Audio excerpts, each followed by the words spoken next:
The biggest brands in history didn't just follow the rules, they disrupted entire industries. Think about Steve Jobs, Hormozy, Jeff Bezos, or Walt Disney. Disruption is the single key to long-term success. And today's guest, Marley Jaxx, knows a couple things about this topic. If you've ever heard of Marley Jaxx, it will probably be for one of two things. She tried to cancel herself and created a documentary about it, and she sold tickets to her wedding. It's pretty clear that one of her biggest values is disruption. And in today's episode, she will tell us how she uses it for her brand and for her clients. More specifically, she covered how she went from dental hygienist to award filmmaker and successful business owner, her biggest unpopular opinion about content marketing, the way she uses AI to create content that actually works, the 3 quote-unquote celebrities she would have coffee with, and so much more. Enjoy the show. All right, Marley, welcome to the show. So fun. This is going to be awesome. Yeah, thank you for taking the time. And this is the Coffee with a Personal Brand podcast. Of course, you're a personal brand. And I have my espresso here. You know, I'm Italian. That's part of my branding. I need to have my espresso. Are you a big coffee drinker, by the way, Marley? Not at all. Not at all. And people think like, what do you mean? How do you survive without coffee or caffeine? And I'm like, I run on straight like water, electrolytes, creatine. I have this memory when I was a kid that my mom insists didn't happen, but I don't know. It's in my head that when I was at daycare once, we had a tea party and the daycare, my memory is that they provided us coffee for this tea party and that they made us drink it. And like, I couldn't get up from my seat until I finished drinking it. And so I'm like, that's why I don't like coffee. And my mom's like, they would never do that. And I'm like, I don't know. That's my memory. Right. Is it a Canadian thing that you Canadians are not big coffee drinkers, or is it just something specific about you? Oh, no, I would say Canada loves their coffee too. I guess it's just me. Got it. All right. So why don't you start by sharing a bit about who you are and your story for those who don't know you? Yeah, my name is Marley Jaxx, and I, in 2016, was a dental hygienist who was bored of cleaning teeth all day. And I was like, what do I really want to be when I grow up? And just for fun, I was like making social media posts for the dental office between patients. And some of them were like really good and started to bring in, new patients to our office. And then next thing you know, the dentist started like referring me to some of his other business owner friends, and kind of overnight I had a business doing social media for many other businesses, which then evolved into having a YouTube agency. My YouTube channel has 175,000 subscribers where I teach marketing, and I also love filmmaking. I made a documentary about cancel culture, and I love content that's disruptive. Another thing I did recently was sold tickets to my wedding, and that went very viral. And my husband and I help businesses to launch their online products.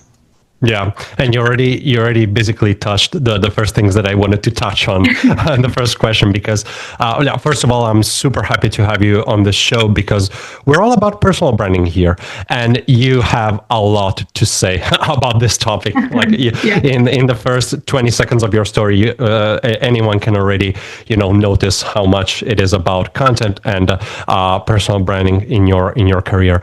But something that I would like to start with is something you already mentioned, which is the concept of disruption, right? Mm-hmm. So your wedding story, your DocuSign format, your cancel culture documentary, basically everything you do today and you have been doing has disruption in it. So can you tell us, and when I first, became familiar with what you do, that's one of the first things that, that I noticed that not many people talk about, but when you understand it, it really clicks, it really resonates. Yeah. And so can you tell us more about this unique approach you have to personal branding and content marketing? Yeah, and you've said it so many times. It's like, I think one of my main values in business is disruption. And disruption to me means that there is a lot of attention being directed in one location, and whether that's for a good cause or not, I think that personal brands, businesses should learn how to be disruptive to be able to ethically steal that attention and put it towards something else. Like when you think about how much time can be lost through scrolling through a phone and seeing life through a screen, and that there are so many other things, other ways that we can live our lives. Having a business that has a good cause behind it. And I think also a really strong part of personal branding is a bit of an us versus them, and having a villain that you fight against. And that villain doesn't have to be like a person. We're not trying to attack anyone, but it can be an ideal or, I don't know, a concept that we are fighting against and creating an identity for people. And if they are, let's even just use the concept of distraction. If people are, distraction, that we want to disrupt distraction. Gosh, that's a bit of a tongue twister. It's a mouthful. That people are so like addicted to their phones, or they are sucked into this like digital world instead of seeing the real world and having real connection with people. Maybe there's a brand or a business that part of their disruption is getting people to like live their life and take on a different identity. And so the us versus them is like seeing life through your eyes versus seeing life through a screen. There's another example of, I think, a very popular, well-known charity, Operation Underground Railroad, that they are saving kids from sex trafficking. Well, who's the villain in that? It's very easy to see. It's the predators. And I think that's what makes that charity do very well when it comes to donations, because there's a very clear villain. It's not just like, hey, puppies and rainbows, nothing against puppies and rainbows, they're great too. But something that like we have to fight against something, we have to band together to defeat the enemy. I think that's going to go really far in branding. And so when you know how to disrupt current patterns, current thoughts, and the villain, whether that's a person or an idea, I think that's what's going to take your brand like 100 times further than without. Yeah, right. And also, like you sometimes talk about not having beige content. You take one of the sides, because the people who are not going to agree with you, they're not in like the target that you're trying to attract. And so I really love that kind of that concept. And I also would like to ask you, because when you talk about disruption, some people would like to say, well, you need to do what works, and then you need to disrupt. Some people say that you need to do first, like the first thing that you need to do is to get into a market is do what works. So what other people do, but then once you know the rules, you can break them, basically. And that's something that I talk with some people, like especially with musicians, because you need, like, if you want to go viral, you need to do what other proven viral videos have done. Sure. But then also you see a lot of viral videos that are just so disruptive. So what do you think about that dichotomy? Having that dyad of doing what is proven and disrupt what is proven and disrupt the patterns. Yeah, that's interesting. So I was talking to someone recently about, I think it's very common for people to be like, I want to be like Hormozi. Of course, he's grown so much over the last few years. He's an incredible entrepreneur. His content is great. So it's very easy to look at his stuff and say, that's something to aspire to. And I think what a lot of people don't realize is like, he's currently on like step 40 that is not the same as your step 4. And so some people where they're like, oh, well, we just got to like give value. That's true. But also remember that Hormozi made $100 million before he started playing this long game of, the content for so many years, and then a huge book launch that made $100 million. Like, someone just brand new isn't going to accomplish that the way that he did by like creating such a long runway. And so, yeah, there's a lot of truth to finding like what works kind of high level and then distilling down. Even Hormozi, when he first started his channel, he was niched into like sales content. And then from there was able to kind of go a little bit more broad. But if someone starts out really broad, it's like, who are you? What do you do? Who do you serve? Because if you try to serve everyone, you'll serve no one. And I think that's also a misconception, like, oh, I want to reach the masses, so I'll speak to a mass market, but then you're known for nothing. Russell Brunson shares that story too, where he was like, I did emails and I did funnels and I did ads and I did blah, blah, blah. And then it was like, here's this guy who's like really smart, but what's he known for? And I think another really strong part of personal branding is if people can describe you without knowing your name, like the way that you could describe Hormozy, it's like, hey, that really buff guy that he has the nose strip and he talks about sales and marketing. Oh yeah, Hormozy. Oh, that guy that he's like a wrestler and he also has this funnel company. He's like the funnel guy. That's Russell Brunson. So think about how can someone describe you without knowing your name? And if they can't, then you got to work on your personal brand of what are the things that you're known for without being described as like the logistical, tactical things. Yeah, I love it. I especially love the last concept you explained. Like, if you're able to describe in a few words, all the traits and the things they talk about, the values they live their life with. That's a big part of personal branding. So I love it. Now, something I mentioned in all the episodes in this podcast is this is not going to be the usual podcast episode with just questions and answers. So I like to frame our conversations into a set of games. So if you're okay, we can start with the first one. Are you ready? That sounds very disruptive. Let's do it. It is. It is disruptive. It is. So this game that I chose for you, because we have like a few of them, but I really want to see you with this one. This is called Coffee Date. Basically, you can have 3 coffee dates with whoever you want. One needs to be alive from the present, one needs to be from the past, and one needs to be a fictional character. So who are you going to have a cup of coffee with? Okay. Alive, Ryan Tedder. Ryan Tedder is the lead singer of One Republic. You being a musician, I assume that you know that because he's like the best songwriter in the world. But what's also cool about him is he has one of the biggest bands in the world, One Republic, but he also, I feel like he can still walk down the street unrecognized. There's definitely people that would totally recognize him, but he has written the songs for like the biggest people on earth, like Paul McCartney and Adele and Beyonce and Jonas Brothers and all these people. Like he just has such a talent that I'm like, how do you bottle that? And yeah, sitting across him at a coffee date would just be amazing to learn how his brain works and how that creativity is inspired. So Ryan Tedder for Alive. Someone who is dead that I would want to have coffee with would be Walt Disney. And I feel like that's pretty obvious for me because I love Disney. I feel like that was such a big part of my childhood that I grew up on Disney movies, as did so many other people. But what I love most about Disney is sure, like the cartoon characters, Mickey Mouse, the princesses, all of the stories are amazing. But this man who was like so crazy innovative and did not stop and was such a dreamer and was also such a visionary that attracted other people that wanted to live within that dream and created things like to come up with Disneyland. That's something that people couldn't copy at that time. Of course, now there are other amusement parks and such, but like, and then what he wanted to do even before he passed, he wanted to create Epcot to actually be like a sustainable city.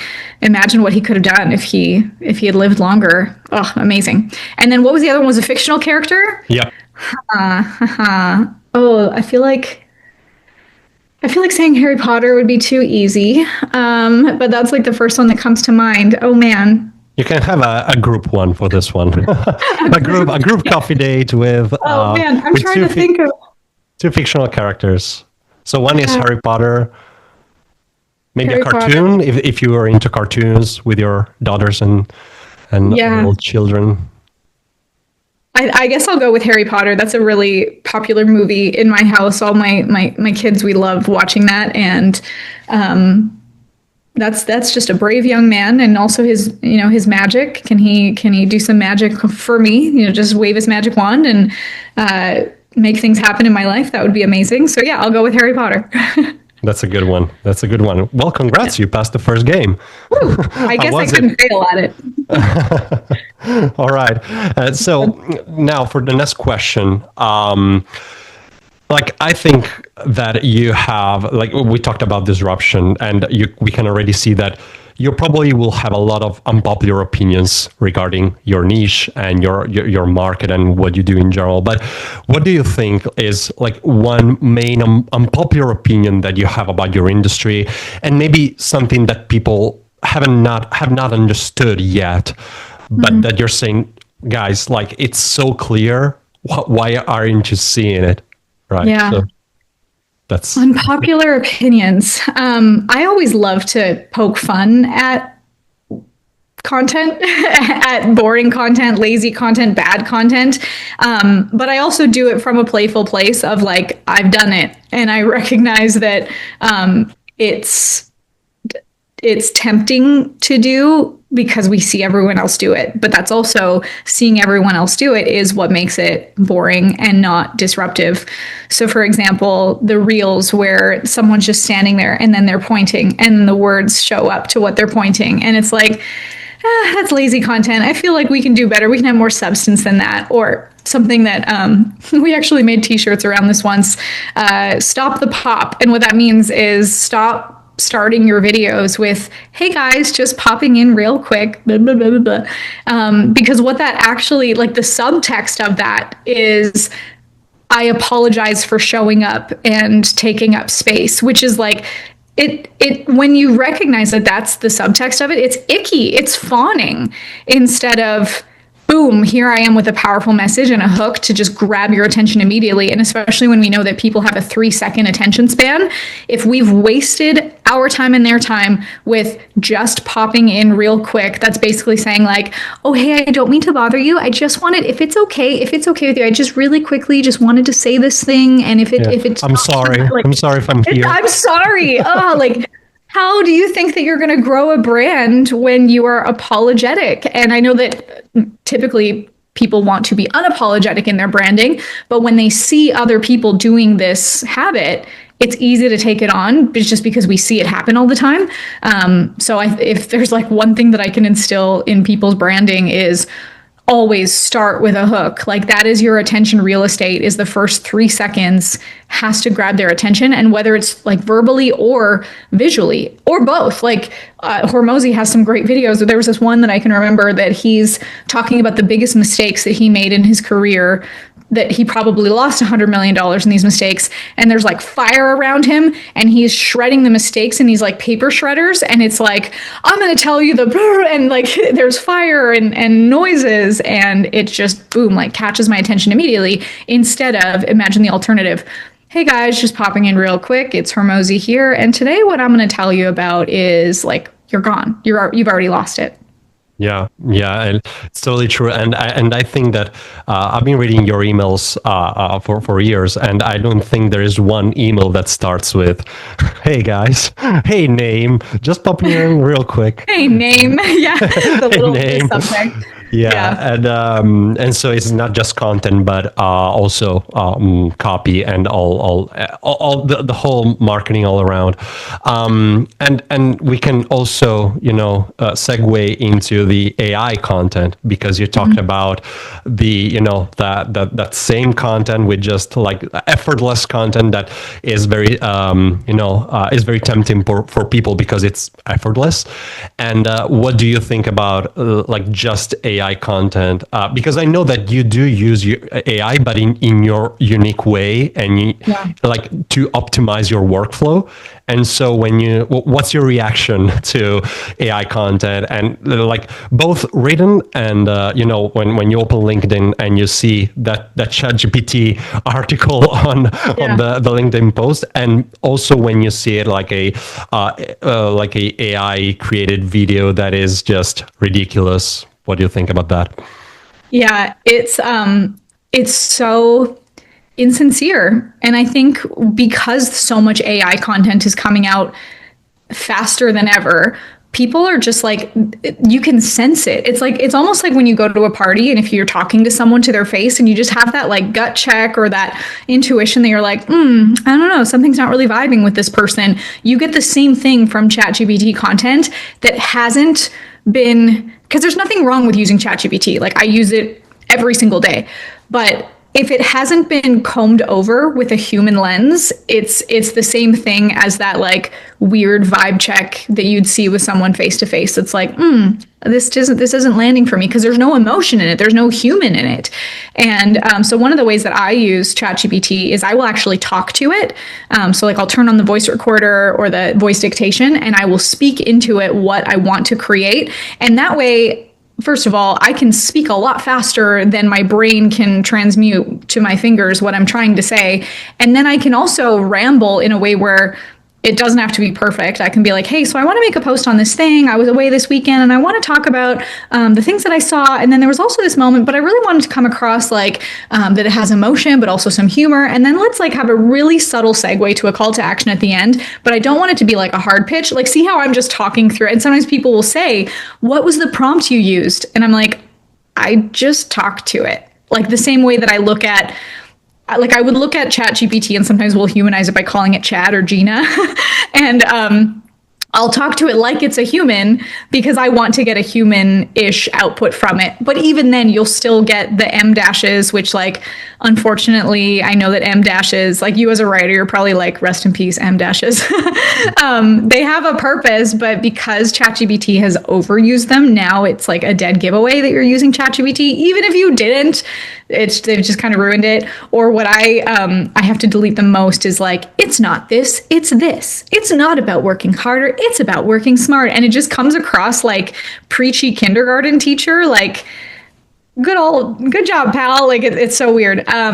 Or like delve or unlock, like just words that they unlock. Also have meaning, but man, unlock. It's been like 3 years since I haven't used the word unlock because or unleash or unleash, right? Like it was like November 2023, the birth of ChatGPT and the death of unlock. That would be a funny social media post. It was like the birth and then a whole bunch of tombstones of these words that we can't use anymore.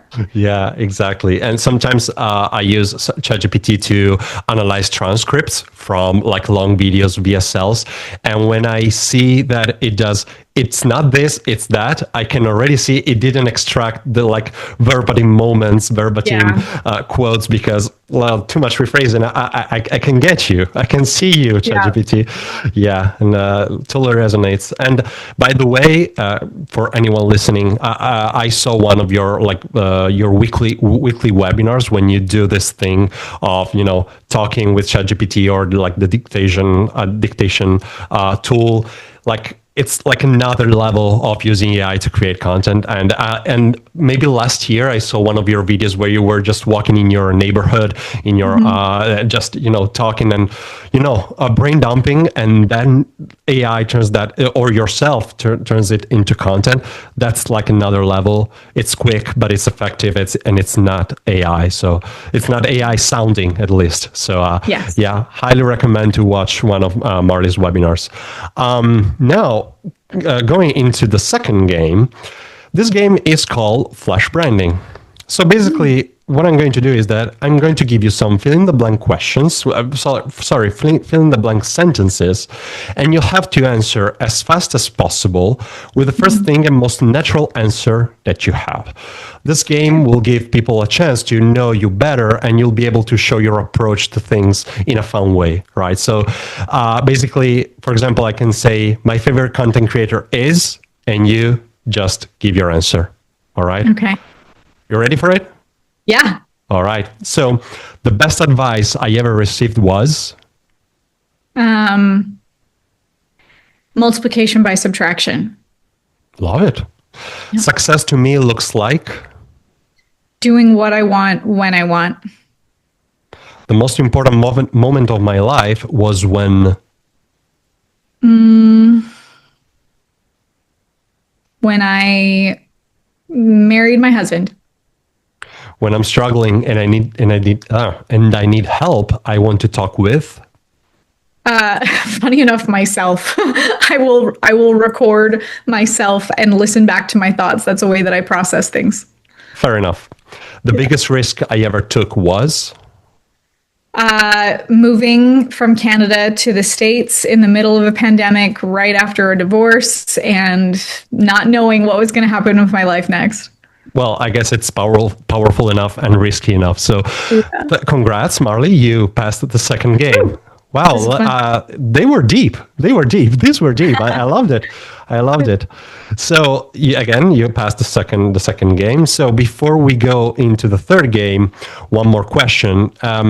Now, I'm very excited about this next question because I'm personally very curious about this. So, you work mainly with YouTube, but of course, today you can't ignore like other platforms like Instagram, TikTok, and YouTube Shorts, of course, like LinkedIn and all of them.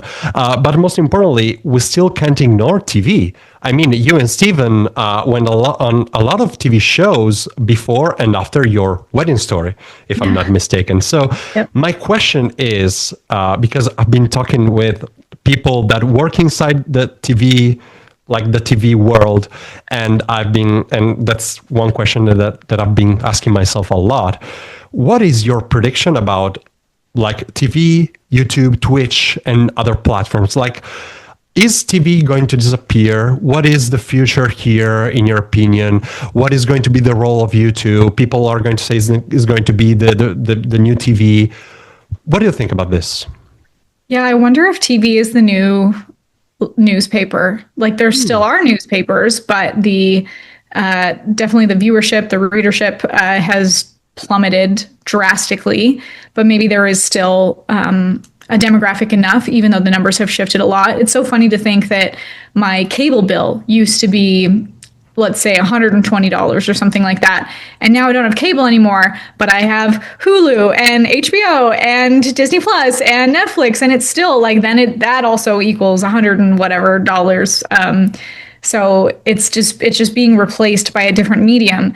But now we also see all of these news stations or networks that are now starting their own streaming platforms. So, at first it was like, there was the main ones that seemed to be like Netflix, Disney, and HBO. And now there's like Paramount Plus and I don't know, even more than I like Peacock and these ones that a new one comes up every day. And then a show that I like ends up being on that one. And I'm like, okay, well, I'll get it temporarily just so I can watch that show and then go back. I think Netflix is the one that I've just had the longest. Netflix and Disney and HBO. Those ones are like my main ones that I can't imagine canceling or leaving. They have the main shows that I like.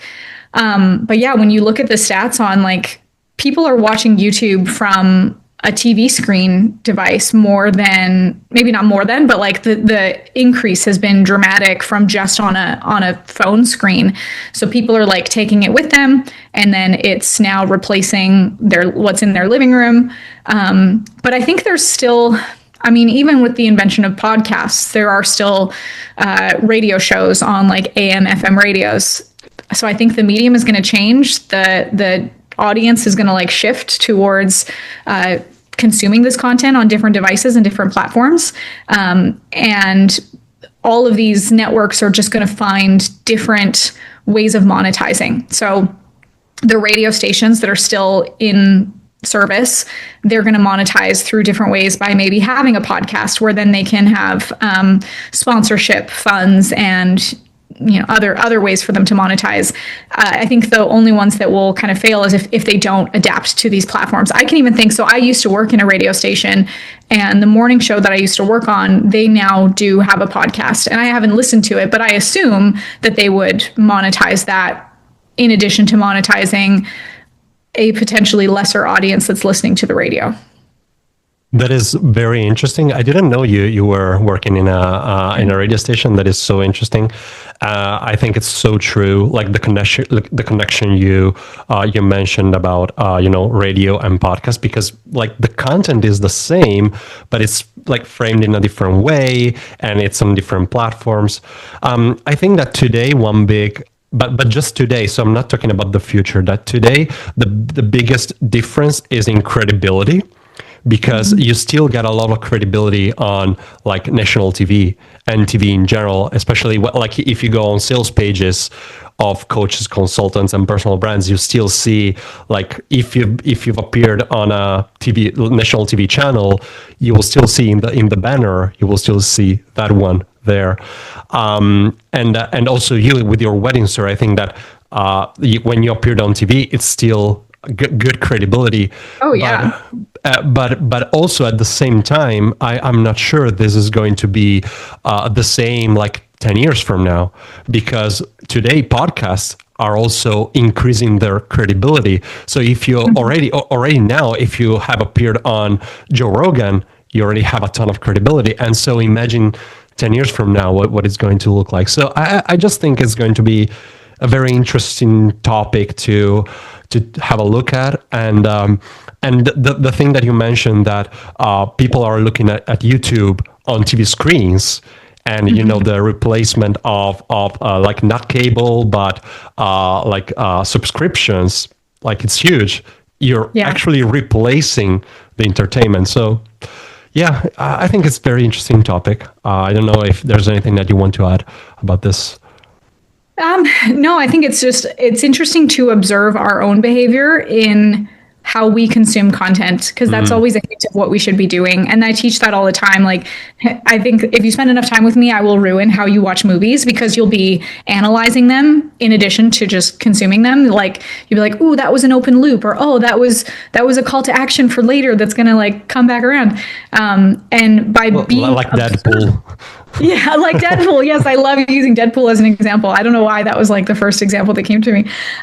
But yeah, I think to be a good content creator is to be a good content consumer and observe how you like to consume content. Because when you're creating content, you should like what you're creating. If you don't, what's the point? And people will feel that too. If you're posting just to like check a box, if you don't like your own content, why would anyone else? Yeah. So true. So true. All right, so we can move to the last game. Are you ready for this? Yes, let's do it. All right. This is called Time Machine. So you can take your time with this one. It's you don't have to answer quickly like we did before. So let's say you get in a time machine and you meet your younger self when you were a dental hygienist. You only have 30 seconds to spend with her. So imagine yourself, you're like teleporting yourself to that dental office, and you're face to face with younger Marley, and again you have 30 seconds to spend with her. What is one piece of advice you would give younger Marley? Again, you can take your time with this. Oh man. Invest in Bitcoin, Amazon, and Apple. That's a good one. All your money, fair. All their savings, and your parents too, and just put it in there, even if you're scared. I was actually reading a biography about Jeff Bezos, and there was this time where his stock went from like $100 to $6, and now, or like somewhere close to now, is now like $2,000 per unit or whatever. And I'm like, oh man, imagine buying at $6. Oh, what a time. And he was criticized so much for, like, someone even, there was a, I don't know, news reporter that was like, Jeff, can you even spell profit? And then he spelled it PROPHET, like the different kind of profit.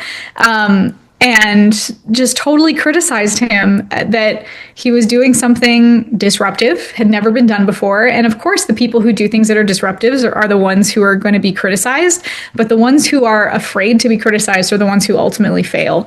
And look at what he's built. And he has been so innovative. Like, I think that he is very much on the same level as Walt Disney, who he was very inspired by growing up, and look at what he's created. And he's always been on the cutting edge of innovation, but also obsessed with customer service, like wanting the people who are impacted by his company to have the best. Like, the fact that we can order something and it arrived later today. Like, I ordered pens this morning that's like, it'll arrive by 5 o'clock. Like, that's insane. He deserves to be a billionaire. And, yeah, that was a tangent from the answer, but I guess I would tell myself to go invest in those companies. But when it comes to business, I don't know. I think when I was a dental hygienist, it took me a long time to leave because of the security, and I say that in quotations, of having someone sign your paychecks. And look what we learned in the pandemic. Like, it was the people that had several revenue streams that were secure. If I was still a dental hygienist when the pandemic happened, a lot of the dental offices had to shut down for a time. And then when they came back, they had to wear all this personal protective gear that was like hazmat suits, which, I don't know, that's not how I want to live my life. And I respect them. And I still have a lot of friends that I went to dental hygiene school with, but I'm like, that was not my path. And if I could change something, I think I would have like burned the boat sooner. Marley Jaxx, thank you for joining me today. It's been a pleasure. Where can people find you or contact you in case they want to know more about what you do? What is the best place? My Instagram or my YouTube, just look up Marley Jaxx. Or if you're ever interested in seeing how we can work with people, go to titansofindustry.com. Cool. And is there any big project besides Titans of Industry? Any big project that you're working on at the moment that you'd like people to know about, that you'd like to mention? What to tell? It's so funny. Like now that the wedding is over, and the wedding was, of course, like romantic and amazing to get married, but it was such a viral production that like was worldwide. We even had an article in the UK come out just last week, and it like continues to keep going. I'm like, I'm like in between big projects, and I had a little bit of like post-disruption blues. Like now that I don't have a stunt on the go right now. We filmed a pilot for a TV show that we might be, well, not might be, I want to put it out there that we're going to produce. So I guess that's the next one. Okay, yeah, that answered the question. That's kind of a big one. Yeah, exactly. All right. Thank you for your time. Thanks everyone for listening. Thank you. Have a great rest of the day. Thank you, Marley, for your time.